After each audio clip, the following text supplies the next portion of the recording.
एक बार मैं एक गांव में था। कोई आदमी मेरे पास आया। उसने बड़ी श्रद्धा से कहा, भारत बड़ी पुण्य भूमि है, सारे अवतार यहीं हुए, सारे तीर्थंकर यहीं हुए, सारे बुद्ध यहीं हुए। मैंने उससे कहा, जरा रुक जा, फिर से सोच, क्या यह सचमुच पुण्य भूमि है या यह भूमि इतनी पापी है कि हर बार भगवान को खुद आना पड़ा? सोचो, इतने अवतार, इतने बुद्ध, इतने तीर्थंकर यहीं जन्मे, फिर भी आदमी वही का वही रह गया। इतने सब आकर चले गए, लेकिन हमारे भीतर एक लकीर तक नहीं खींची। हम वही चिकने घड़े के घड़े रहे।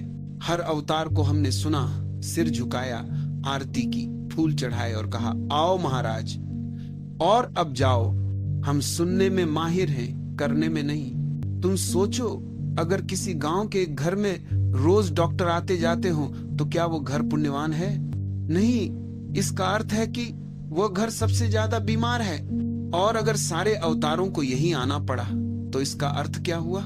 कृष्ण ने गीता में कहा, जब जब धर्म की हानि होती है, अधर्म बढ़ता है, तब मैं आता हूं। और सब अवतार यहीं आए। तो मतलब क्या हुआ? ये भूमि पुण्यवान है या ये भूमि इतनी बीमार कि हर बार भगवान को खुद उतरना पड़ा? सच तो यह है कि इस मुल्क की आत्मा अब इतनी चिकनी हो गई है कि कोई लकीर नहीं खींचती। हमने सदियों से इतनी अच्छी बातें सुनी हैं कि अब बातें सुनना ही धर्म बन गया है। सुनते सुनते हम ऐसे तल्लीन हो गए कि करने की कभी फिक्र ही नहीं की। हमने सुनना साधना बना लिया है, और यही हमारी सबसे बड़ी बीमारी है। सुनना तो है, पर होना नहीं। जब तक समझ तुम्हारी अंतरात्मा में नहीं उतरती, तब तक वो समझ अधूरी रहती है। वो सिर पर बैठी रहती है, हृदय में नहीं उतरती। और समझ तभी उतरती है जब तुम कोई निर्णय लेते हो। निर्णय ही द्वार है। निर्णय छोटा हो या बड़ा, इससे फर्क नहीं पड़ता। निर्णय लेने की घटना ही तुम्हें बदल देती है। निर्णय में प्राण एकत्र हो जाते हैं। जो क्षण तुमने किसी बात पर हाँ या ना कहा, उसी क्षण तुम एक नए व्यक्ति बन जाते हो। मैं तुमसे कहता हूं, 10 मिनट खांसना मत। सुनने में साधारण लगता है, पर बड़ा कठिन है। खांसी जैसी छोटी चीज को रोकना बड़ी अमानवीय बात लगती है। तुम्हें खांसी आ रही है और मैं कहता हूं, खांसो मत। तुम्हें लगेगा यह तो दुष्टता है, पर तुम्हें मालूम नहीं, इतनी छोटी बात भी तुम्हारे भीतर आत्मा के जन्म का अवसर बन सकती है। क्योंकि अगर तुमने 10 मिनट खांसा नहीं, तो तुम्हें एक झलक मिलेगी कि मैं अपने शरीर का मालिक हो सकता हूं। एक खुशी की लहर भीतर उठेगी। तुम्हें लगेगा मैं कोई निर्णय लूं तो उसे पूरा कर सकता हूं। इतनी सी बात में भी आत्मा ने शरीर पर विजय पाई। खांसी और छींक बहुत चालाक चीजें हैं। जितना उन्हें रोको, वे उतना ही विद्रोह करती हैं। वे कहती हैं, ये क्या नया नियम बना रहे हो? अब तक तो मैं आती थी, तुम मेरे साथ थे, अब तुम मुझसे लड़ रहे हो। और यही वह क्षण है जब तुम्हें देखना होता है कि कौन मालिक है, शरीर या तुम। अगर तुम 10 मिनट भी न खांसे तो तुम्हारे भीतर का संबंध बदलने लगता है। तुम्हारे और शरीर के बीच एक नई दूरी बनती है और वहीं से जागरण की शुरुआत होती है। गुरजीएफ ने इसका प्रयोग किया, स्टॉप मेडिटेशन। कितना सरल नाम है, पर कितना गहरा अर्थ। वो कहता था, रुक जाओ। और ये रुक जाना कोई साधारण रुकना नहीं था। तुम नाच रहे हो, एक पैर ऊपर है, एक नीचे है, और वो कहता था, अब रुक जाओ। तो जैसे हो वैसे ही रुक जाना है। गर्दन टेढ़ी है तो टेढ़ी ही रहे, शरीर झुका है तो झुका ही रहे, पैर हवा में है तो वहीं ठहर जाए। कोई हिलडुल नहीं, कोई सुधार नहीं। शरीर गिर जाए तो भी कोई फर्क नहीं। अगर गिरो तो भी उसी स्थिति में रहो, क्योंकि वहीं एक द्वार खुलता है जहां शरीर अपनी चाल से चल रहा होता है और तुम भीतर से कह रहे होते हो, अब मैं मालिक हूं। लेकिन आदमी बड़ा चालाक है। वह धीरे से पैर नीचे रख लेता है और खुद को कहता है, कौन देख रहा है? कोई नहीं देख रहा, पर तुम खुद देख रहे हो। तुमने मौका खो दिया। तुमने शरीर को जीतने का अवसर गंवा दिया। तुमने आत्मा की जीत को स्थगित कर दिया। गुरजीएफ कहता था, अगर तुम उस क्षण ईमानदार रहो और शरीर को वहीं रहने दो जैसे वह था, तो उसी पल आत्मा का जन्म होता है। क्योंकि उसी पल पहली बार शरीर और आत्मा अलग हो जाते हैं। तुम पहली बार जान पाते हो कि तुम शरीर नहीं हो। तुम देख सकते हो कि शरीर थक गया है, गिर रहा है, कांप रहा है, पर तुम भीतर अचल हो।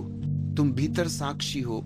निर्णय का अर्थ है अपने भीतर के साक्षी को जगा देना, और यही पहला कदम है ध्यान का। यही पहला कदम है क्रांति का। याद रखना, बहुत छोटे छोटे निर्णय भी जीवन में अद्भुत परिणाम लाते हैं। बात निर्णय की है, बात डिसिसिवनेस की है, निर्णायकता की है। बात यह नहीं कि निर्णय बड़ा था या छोटा। जब भी मन निर्णायक होता है, ऊर्जा एक दिशा में प्रवाहित होती है और वही दिशा फिर तुम्हें गहराई में ले जाती है। जो अनिर्णय में जीता है उसकी ऊर्जा चारों दिशाओं में बिखर जाती है और फिर जीवन एक बिखराव बन जाता है, केंद्र नहीं रह जाता। इसलिए जो मैं कह रहा हूं उसे सिर्फ सुनना मत, थोहा प्रयोग करो, थोहा जी कर देखो। उपनिषद कोई दार्शनिक ग्रंथ नहीं है, वे प्रयोग की भूमि है। वे सिद्धांत नहीं सिखाते, वे परिवर्तन सिखाते हैं। वे कोई मान्यता नहीं देते, वे रूपांतरण की प्रक्रिया बताते हैं। वे तो कीमिया है, आत्मा को शीशे से सोना बनाने की कला। वे सूत्र हैं जिनसे नया मनुष्य जन्म ले सकता है। लेकिन कठिनाई यही है कि कोई दूसरा मूर्तिकार नहीं आएगा, न कोई गुरु छैनी लेकर आएगा, न कोई भगवान हथौड़ी लेकर। तुम ही पत्थर हो, तुम ही मूर्तिकार हो, तुम ही छैनी हथौड़ी हो। तीनों भूमिकाएं तुम्हें ही निभानी है। अपने ही भीतर के पत्थर को अपने ही संकल्प की हथौड़ी से, अपनी ही समझ की छैनी से तराशना है। अपने भीतर से ही सुंदर को, छिपे हुए देवता को बाहर लाना है। और याद रखना, इसमें क्षण भर का भी स्थगन सदा का स्थगन बन जाता है। जिसने कहा कल करूंगा वह कभी नहीं करता। जो कह दे कभी नहीं करूंगा वो भी ठीक है, क्योंकि उसने कम से कम निर्णय तो किया। निर्णय हमेशा शक्ति लाता है, अनिर्णय हमेशा दुर्बलता। मैंने कुछ मित्रों से कहा, तुम बस यह तय कर लो कि सन्यास कभी नहीं लोगे, कभी नहीं, तो भी कुछ तो बदलेगा, कुछ तो घटेगा, क्योंकि तुमने एक स्पष्टता को जन्म दिया। और अगर कहो लेंगे तो भी ठीक, लेकिन ये सोचेंगे, देखेंगे, फिर करेंगे, यही बीमारी है। यही इंडिसिसिवनेस, यही धुंध है जिसमें आदमी जीवन भर भटकता रहता है। जीवन कोई प्रयोगशाला नहीं जहां हर कदम पर देखते हैं कहा जाए।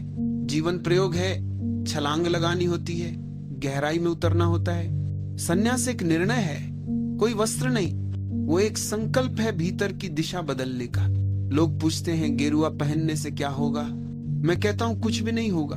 फिर भी 3 महीने पहन कर देखो। वे कहते हैं लोग हंसेंगे। मैं कहता हूं तो बस वही बहुत होगा। अगर तुम 3 महीने तक लोगों के हंसने को सह सको तो तुम बदल जाओगे, क्योंकि जो लोगों की हंसी से डर गया वो जीवन से डर गया, और जो लोगों के विचारों से मुक्त हो गया वही पहली बार स्वतंत्र हुआ। लोग कहते हैं बाहर बदलने से क्या होगा, भीतर बदलना चाहिए। मैं उनसे कहता हूं बाहर बदलने की हिम्मत तो पहले पैदा करो, भीतर की बात फिर करना। कपड़े बदलने में ही पसीना छूटता है और तुम कहते हो भीतर बदलना चाहते हो। भीतर तो बहुत दूर है, वहां तक तो वे पहुंचते हैं जो बाहर बदलने से भी नहीं डरते। हमारी बड़ी कला है अपने को धोखा देना। दूसरों को धोखा देना उतना खतरनाक नहीं, खुद को देना विनाशकारी है। जो आदमी खुद को धोखा देता है उसके लिए कोई रास्ता नहीं बचता। वो अपने ही विरुद्ध काम करता है, वो अपने ही भीतर दीवारें खड़ी करता है। धार्मिक वही है जो खुद से ईमानदार है, जो अपने से छल नहीं करता, वही ईश्वर के द्वार पर पहुंच सकता है। बाकी सब धर्म, बाकी सब व्रत, बाकी सब पूजा पाठ सब दिखावे हैं। निर्णय चाहिए, स्पष्टता चाहिए, ईमानदारी चाहिए, और फिर देखना वही छोटा सा निर्णय तुम्हें नए जन्म की दिशा दे देगा। निर्णय का अर्थ समझो। निर्णय का अर्थ ये नहीं कि तुमने किसी बात को ठान लिया जिद की तरह। निर्णय का अर्थ है तुमने अपने भीतर एक स्पष्टता पाई है, एक दिशा जानी है। निर्णय कोई संघर्ष नहीं, कोई दबाव नहीं। निर्णय तो सहज प्रवाह है। जब समझ साफ हो जाती है तो निर्णय अपने आप घटता है।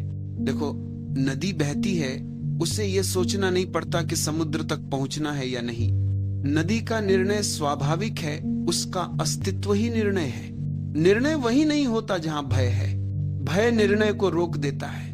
जहां भय है वहां मन कहता है थोड़ा सोच लेते हैं, थोड़ा रुक जाते हैं, जरा परिस्थितियां देख ले। और जो जीवन को परिस्थितियों से जोड़कर देखता है वह कभी अपने भीतर की जड़ से नहीं जुड़ता। तुम्हें परिस्थितियों से नहीं, अपने अस्तित्व से निर्णय लेना है। निर्णय तब होता है जब भीतर की आवाज को सुनने की कला आ जाए। वो आवाज बहुत धीमी है, बहुत मौन है। वह भीड़ की आवाज नहीं है, वो मन की बहस नहीं है, वो भीतर की गहराई से उठती है। जैसे किसी अंधेरी गुफा में एक दीपक धीरे धीरे जलता हो, बिना शब्द, बिना ध्वनि। वही निर्णय का जन्म स्थान है। वही सन्यास का अर्थ है। सन्यास कोई पलायन नहीं, सन्यास कोई वस्त्र नहीं। सन्यास ये जान लेना है कि अब मैं अपने भीतर की आवाज के अनुसार जीऊंगा, न कि समाज के आदेशों के अनुसार। और ये निर्णय इतना मौलिक होता है कि पुराना मन इसे सह नहीं पाता। पुराना मन तुरंत तर्क लाएगा। समय नहीं है, लोग क्या कहेंगे, अभी परिस्थिति ठीक नहीं है, पहले थोड़ा समझ लूं फिर करूंगा। और यही सब बहाने तुम्हें वहीं बांधे रखते हैं जहां तुम सदियों से फंसे हो। निर्णय का अर्थ है अब बहाने समाप्त, अब केवल सजगता।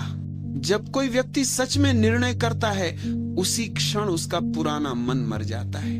निर्णय मृत्यु है, पुरानी आदतों, पुरानी प्रवृत्तियों की मृत्यु, और उसी मृत्यु से नया जीवन जन्म लेता है।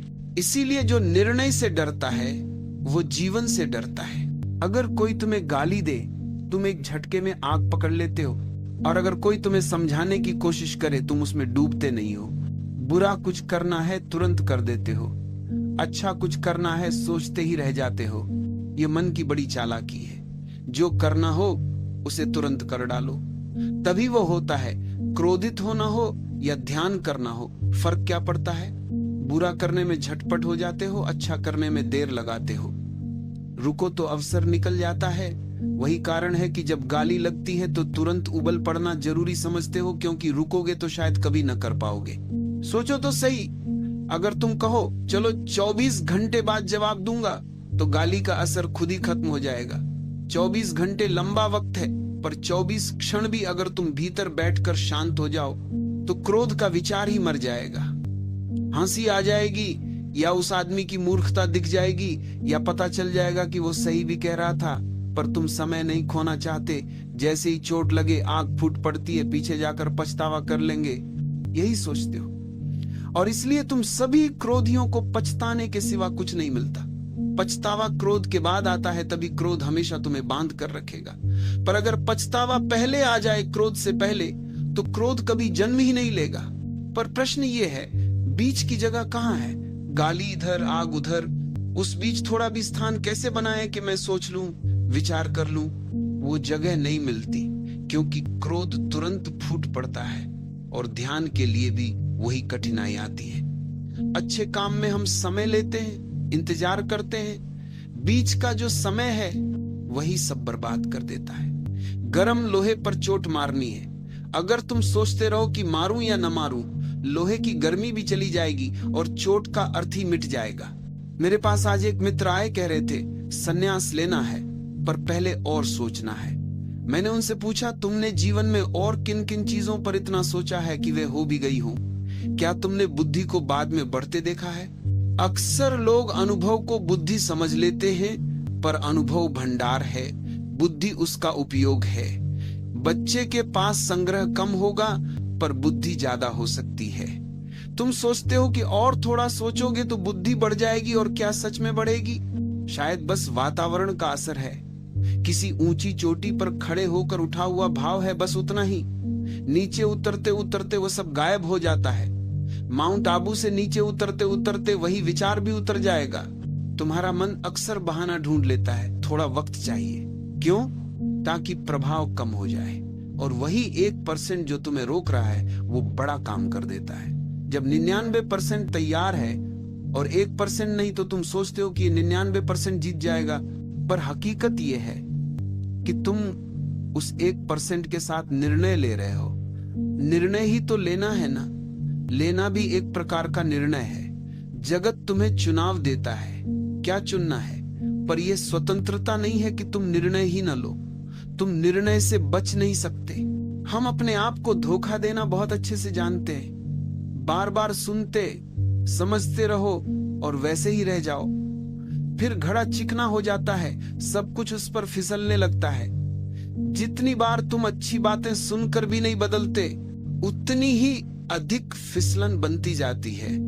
इसलिए अगर सुन रहे हो तो साहस करो, समझ में आए तो उसे भीतर उतार कर जियो। जब समझ श्वास श्वास में न समा जाए, उसका कोई अर्थ नहीं रह जाता। असली माप यह है कि तुम अपने जीवन में अच्छी बातें कर सकते हो या नहीं। भाषणों और मंत्रों का ढेर लगाना कोई कठिन काम नहीं। असली काम है कि वे बातें तुम्हारे अस्तित्व में उतरे। तुम कहते हो कि क्रोध पल में फूटता है, पर वही पल तुम्हें आजीवन बांध ले सकता है। थोड़ी सी जगह बनाओ, क्रोध कठिन हो जाएगा। ध्यान में भी वही जगह बनानी होगी, पर ध्यान मुश्किल इसलिए भी है कि तुम्हारा स्वभाव तत्काल निर्णयों का नहीं है।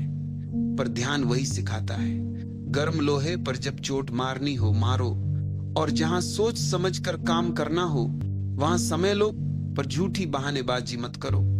संन्यास का निर्णय हो तो वह आज लिया जा सकता है, और यदि न लो तो वह भी निर्णय है, स्वीकार करो।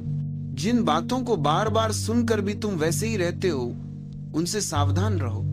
अच्छा है, कभी कभी कुछ सुनना ही छोड़ दो, पर जब सुनो तो संकल्प करो, परिवर्तन के साथ जियो। तब समझ केवल शब्द नहीं रहेगी, वह जीवन बन जाएगी। और जब जीवन बन गई तब पछतावा पहले नहीं आएगा। जब पछतावा पहले आ जाएगा, क्रोध का बीज ही नहीं बनेगा। समझना और जीना यही अंतर है। मैं कहता हूं, छोटे निर्णयों से शुरुआत करो। सुबह जल्दी उठने का निर्णय करो, और फिर देखो मन कितने बहाने बनाएगा। तुम देखोगे ये केवल नींद का प्रश्न नहीं है, ये सजगता का प्रश्न है।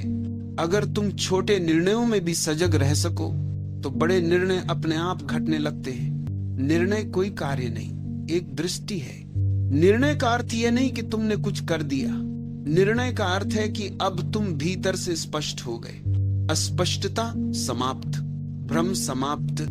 अब तुम जो भी करोगे उसमें पूरा मन, पूरा प्राण, पूरी उपस्थिति होगी, और वही उपस्थिति परिवर्तन लाती है। तुम्हारे हर कर्म में अगर पूर्णता आ जाए तो वही ध्यान बन जाता है। फिर साधना कोई और नहीं, तुम्हारा जीवन ही साधना बन जाता है।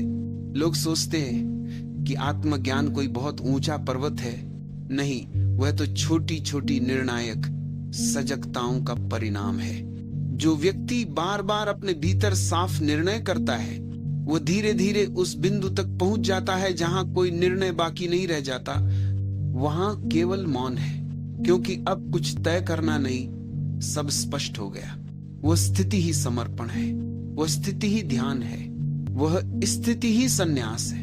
तो मैं तुमसे कहता हूं, आज से ही आरंभ करो। छोटे छोटे निर्णय लो, पूरे होश के साथ, पूरे प्रेम के साथ, और फिर देखो वही छोटे छोटे निर्णय तुम्हें कहां पहुंचा देते हैं। उस द्वार तक जहां कोई निर्णय नहीं, केवल अस्तित्व है, केवल होना है, केवल शांति है।